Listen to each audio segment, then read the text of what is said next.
week I've teased you with this little pendant. If you want to see how it's made, I'll show you this today. It's made from polymer clay, it's faux turquoise, and you don't need a lot of things for it, just a few colors of polymer clay and black acrylic paint. And gloves would come in really handy. If you like it, please give me a thumbs up and subscribe for more polymer clay, bullet journaling and other arty fun. I know I'm still all over the place, but I kind of like everything in art, so I guess thank you for sticking around with me. And your comments and suggestions are always welcome. I'd like to know what would you like to see more of.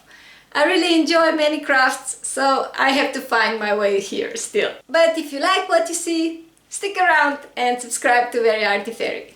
For faux turquoise, you will need polymer clay in turquoise color and black acrylic paint.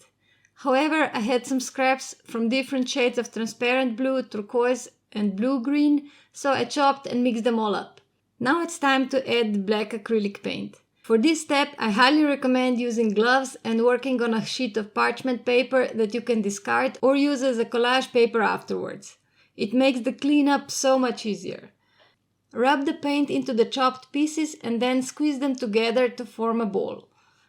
At first it might not want to stick because acrylic will act as a grease, but as it begins to dry a bit, it will form nicely. When you have your little black ball, roll it onto parchment paper to remove the excess black paint. Then begin to roll it into a large cone shape. It's the same as rolling a snake, but it's fatter on one side. Now cut off the ends to get nice clean ends.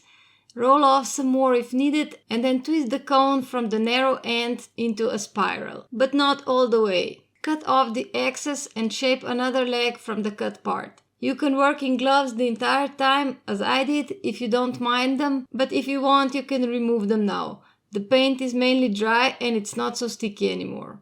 Here I'm shaving the top layer off so that the pattern gets revealed.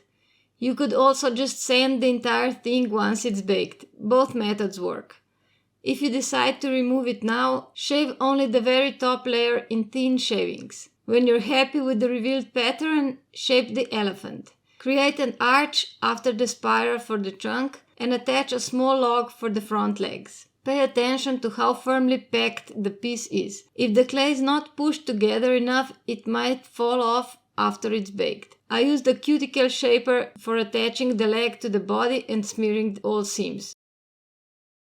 For the ear, I cut a thin slice from the leftover piece and shaped it in the distinctive triangular shape of the elephant ear. Again, attaching it with a cuticle shaper, but you could use almost any tool. Just grab what you have at hand. A knitting needle, a toothpick, even pen would work. Now I rolled some beads from scraps that were left over, and for the flat beads I just cut a thick slice and pierced them with the needle. I inserted an eye pin screw to the top of the elephant's body at the fattest part, the neck. For the elephant's eye, I rolled a tiny black ball and stuck it in place. I turned the pendant and repeated the ear and the eye on the other side. For the lids, I rolled two teeny tiny snakes tapered at both ends and positioned them above the black ball. It's time to bake the pendant and beads. My old Fimo bakes at 130 degrees Celsius, but check your packaging for instructions how to bake your clay. When it's baked, it's time to put it onto the necklace. I have one that is already finished with clasps, so I can just add a jump ring and the necklace is done. If you don't have a jump ring in the same color as the clasps, you can make one yourself with some wire and round pliers. To attach the pendant, open the ring sideways, thread both the pendant and the cord through the jump ring and close it back up.